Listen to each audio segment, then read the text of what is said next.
네, 이번 시간에는 개다리 중에 뒷다리 한번 알아보죠. 뒷다리의 구조와 운동에 대해서 한번 살펴보도록 하겠습니다. 자, 개의 뒷다리를 그 몸체에 연결시키는 것은 엉덩이뼈예요. 이것을 관골 이렇게 표현을 하기도 하는데요. 여기 이렇게 길게 이렇게 있는 부분을 장골이라고 표현을 하고요. 장골.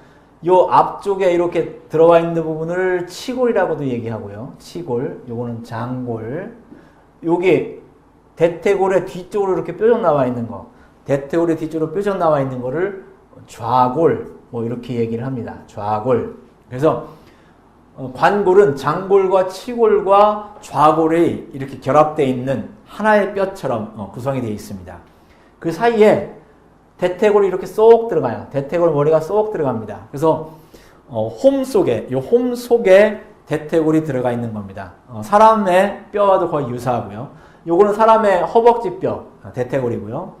요거는 사람의 정강이 뼈에 해당이 되죠. 종아리 쪽, 정강이 쪽. 그래서 이 뼈도 두 개인데 사람도 똑같이 두 개예요. 예, 그렇게 구성이 되어 있고, 요 부분은 사람의 어디에 해당되냐면 뒤꿈치에 해당이 됩니다. 사람의 뒤꿈치. 그러면 개는요, 100m 달리기 선수들이 출발하기 전에 이렇게 엎드려서 있죠. 그때 그 뒷발에, 그러니까 발에 발가락으로 지면을 디디고 있죠.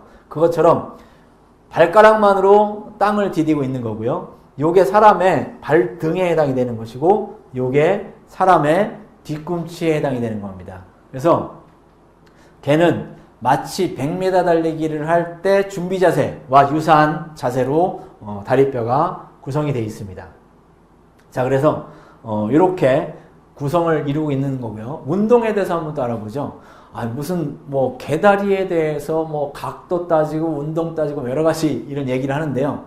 이게 재미있게도 전람회 심사위원들은 몸의 체구 구성을 볼 줄 알아야지 심사를 할 수가 있거든요. 그러다 보니까 개의 몸 구조와 운동 효율성에 대해서 파악을 하려면 이런 내용들을 알고 있어야지 심사를 할 수가 있습니다. 그야말로 개뼈 타령을 좀 읊어야 콧방귀를 좀 낄 수가 있는 겁니다.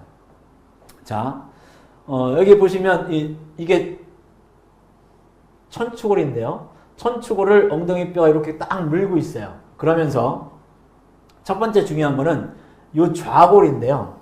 대퇴골이 너무 뒤쪽으로 박히면 이렇게 박히겠죠. 그러면 이 좌골이 훨씬 짧아지겠죠. 좌골이 훨씬 짧아집니다. 그 반면에 대퇴골이 조금 이렇게 적당한 위치로 박히게 되면 이 좌골이 이렇게 늘어나죠. 그래서 이 모서리에 많은 근육이 부착될 수 있어야지 강한 추진력을 낼 수가 있습니다. 그래서 흔히 개를 후륜구동 이렇게 얘기를 해요. 후륜구동. 사실은 앞다리만으로도 몸을 다시 그레이하운드 같은 경우는 띄울 수 있을 정도의 추진력이 있어요. 그렇지만 상대적으로 더 많은 추진력이 나오는 것은 바로 개의 뒷다리고요. 그 많은 추진력의 근본 출발점이 바로 대퇴골하고 이 엉덩이의 결합 부위에서 발생을 합니다. 그리고 나머지 이 부위는 여기서 발생된 힘을 받아내는 위치에 있습니다. 자, 그래서 이 좌골이 길수록 차량의 엔진이 1500cc냐, 2000cc냐, 3000cc냐 이렇게 따지는 것처럼 좌골이 길면 길수록 엔진의 cc가 높아진다. 네, 이렇게 이해를 하시면 될 것 같아요. 자, 그리고 또 한 가지는 이 대퇴골의 길인데요. 대퇴골이 이렇게 짧아요. 짧으면 다리뼈가 이렇게 뻗쩍 서는 듯한 구성을 가지게 됩니다. 그리고 대퇴골이 길면 다리뼈가 이렇게 각도가 깊어지죠. 그래서 다리뼈 모양이 이렇게 되죠. 이렇게 됩니다. 그렇죠? 네. 이런 모양을 가지게 됩니다.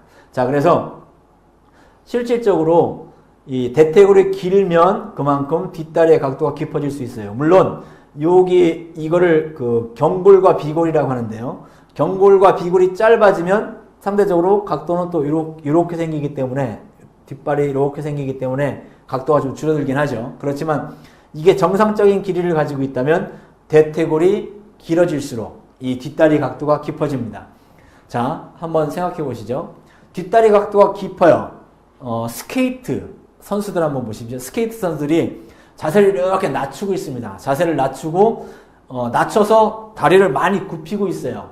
펼쳐져 있질 않고 굽히면 펼쳐낼 수 있는 범위가 넓어져요. 그렇기 때문에 굽힌 뒷다리를 쭉쭉 밀어가면서 추진을 하죠. 그러면 스케이트 선수들은 자세가 낮을수록 밀어내는 거리가 길어집니다. 마찬가지로 걔도 이 각도가 깊을수록 밀어내는 거리가 길어집니다. 그런데요, 그러면 거리가 길어지면 보폭이 길다라고 바로 이해를 하실 수가 있죠. 그런데 보폭이 긴 게 모든 운동에서 유리하냐? 그렇지 않습니다. 평지를 걷는 개들은 보폭이 이게 깊을수록 유리할 수 있어요.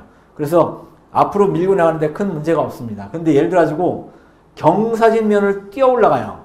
사람으로 얘기하면 등산을 가는데 이렇게 조근조근 걸어 올라가질 않고 큰 보폭으로 이렇게 올라갑니다. 그러면 어떤 문제가 생길까요?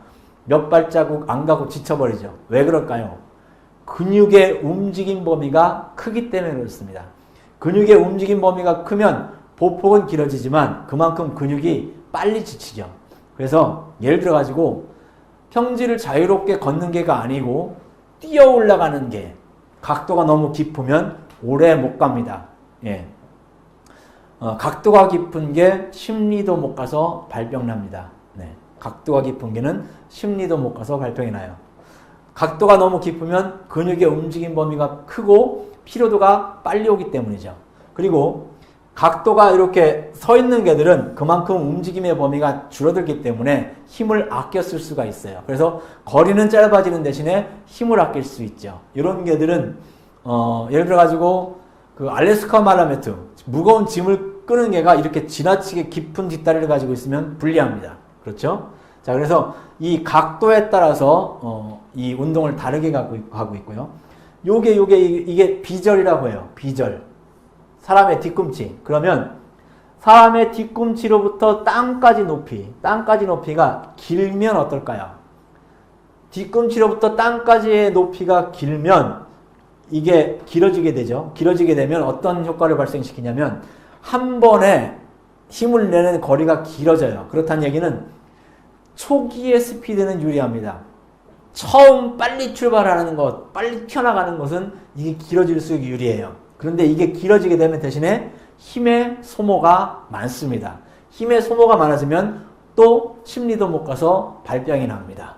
그렇기 때문에 시베리안 허스키처럼 발음 조심해야 되죠. 시베리안 허스키처럼 가벼운 짐을 끌고 멀리 가는 개는 요 비절의 높이가 낮은 것을 요구합니다.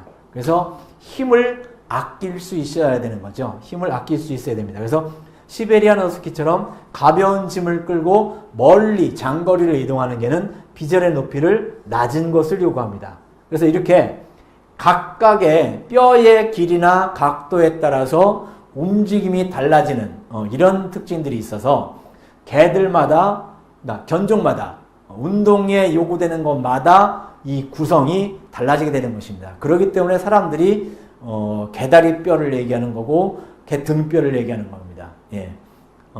이렇게 뼈의 구성과 근육의 구성과 그거에 따른 운동 효율성을 알 수 있으면 개의 몸을 관찰하는데 많은 도움을 받을 수가 있습니다.